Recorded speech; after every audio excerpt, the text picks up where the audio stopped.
ಇದು ನುಗ್ಗೆ ಹೂವು. ಇದರಿಂದ ಪಲ್ಯ ಮಾಡ್ತೀನಿ, ತುಂಬ ಚೆನ್ನಾಗಿರುತ್ತೆ. ನುಗ್ಗೆ ಮರದ ಕೆಳಗೆ ಒಂದು ದೊಡ್ಡ ಬಟ್ಟೆ ಹಾಸಿದ್ರೆ ನುಗ್ಗೆ ಹೂವು ಎಲ್ಲ ಅದ್ರ ಮೇಲೆ ಉದುರುತ್ತೆ. ಅದನ್ನು ಆರಿಸ್ಕೊಂಬಂದು ಪಲ್ಯ ಮಾಡ್ಬೋದು. ಇಲ್ಲ ಮರದಲ್ಲಿ ಜಾಸ್ತಿ ಹೂವು ಇರೋದ್ರಿಂದ ಎಲ್ಲದೂ ಕಾಯಾಗಲ್ಲ. ಹಾಗಾಗಿ ಸ್ವಲ್ಪ ಹೂವು ಕಿತ್ತು ಅದನ್ನು ತೊಗೊಂಬಂದು ಹುಳ ಏನು ಇಲ್ದಂಗೆ ಕ್ಲೀನ್ ಮಾಡಿ ಚೆನ್ನಾಗಿ ತೊಳೆದು ಅದನ್ನು ನೀರಿನಂಶ ಎಲ್ಲ ತೆಗೆದು ಅಂದರೆ ಸೋಸಿಬಿಟ್ಟು ಒಂದು ಬಟ್ಟೆ ಮೇಲೆ ಹಾರಾಕಿ ಆಮೇಲೆ ಒಂದು ಬಾಣಲಿಗೆ ಸ್ವಲ್ಪ ಎಣ್ಣೆ, ಸಾಸಿವೆ, ಜೀರಿಗೆ ಹಾಕಿ ಸ್ವಲ್ಪ ಹಸಿರು ಮೆಣಸಿನ್ಕಾಯಿ, ಸಣ್ಣದಾಗಿ ಹೆಚ್ಚಿರೋ ಈರುಳ್ಳಿ ಹಾಕಿ ಚೆನ್ನಾಗಿ ಬಾಡಿಸ್ಬೇಕು. ನುಗ್ಗೆ ಹೂವಿನಲ್ಲಿ ಹೇರಳವಾಗಿ ಐರನ್ ಅಂಶ ಎಲ್ಲ ಇರುತ್ತೆ. ಶುಗರ್ ಪೇಷಂಟ್ಗಳಿಗೆ, ಬಿ ಪಿ ಪೇಷಂಟ್ಗಳಿಗೆ ತುಂಬ ಒಳ್ಳೆಯದು. ಡಯಟ್ ಮಾಡೋರ್ಗು ತುಂಬ ಒಳ್ಳೆಯದು.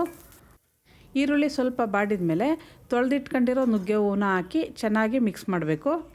ಒಂದು 2 ನಿಮಿಷ ಹೀಗೆ ಫ್ರೈ ಮಾಡಿದರೆ ಬೇಗ ಬೆಂದ್ಬಿಡುತ್ತೆ. ಇದು ತುಂಬ ಟೈಮ್ ತೊಗೊಳಲ್ಲ. ಅನ್ನ ಸಾರು ಮಾಡಿದಾಗ ಸೈಡ್ನಲ್ಲಿ ಇಟ್ಕೊಂಡು ತಿನ್ಲಿಕ್ಕೆ ಚೆನ್ನಾಗಿರುತ್ತೆ. ಹಾಗೆ ಬಟ್ಲಿಗೆ ಹಾಕ್ಕೊಂಡು ತಿನ್ಬೋದು, ಸ್ವಲ್ಪನೂ ಕಹಿ ಇರಲ್ಲ.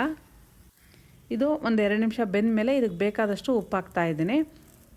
ಬೆಂದ ಮೇಲೆ ಈ ನುಗ್ಗೆ ಹೂವು ಸ್ವಲ್ಪ ಆಗುತ್ತೆ, ಹಾಗಾಗಿ ಉಪ್ಪನ್ನು ನೋಡಿ ಹಾಕ್ಕೋಬೇಕು. ಮೊದಲೇ ಜಾಸ್ತಿ ಹಾಕ್ಬಿಟ್ರೆ ತಿನ್ನೋಕ್ಕಾಗಲ್ಲ, ಅಷ್ಟು ಉಪ್ಪಾಗೋಗ್ಬಿಡುತ್ತೆ. ಈಗ ಇದೊಂದು ಸ್ವಲ್ಪ ಬೇಯಲಿ.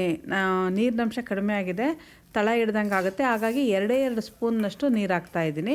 ನೀರು ಜಾಸ್ತಿ ಹಾಕಿದರೆ ಪಲ್ಯ ಚೆನ್ನಾಗಾಗಲ್ಲ. ಬೇಯೋದಕ್ಕೆ ಎಷ್ಟು ಬೇಕೋ ಅಷ್ಟೇ ನೀರು ಹಾಕಬೇಕು. ಈಗ ಇದೆಲ್ಲ ಚೆನ್ನಾಗಿ ಬೆಂದಿದೆ. ಇದಕ್ಕೊಂದು ಸ್ವಲ್ಪ ಕಾಯಿ ತುರಿ ಹಾಕಿ ಚೆನ್ನಾಗಿ ಮಿಕ್ಸ್ ಮಾಡ್ತಿದ್ದೀನಿ. ಇಷ್ಟೇ ಸಿಂಪಲ್ಲಾಗಿ ನುಗ್ಗೆ ಹೂವಿನ ಪಲ್ಯ ರೆಡಿ ಆಯಿತು.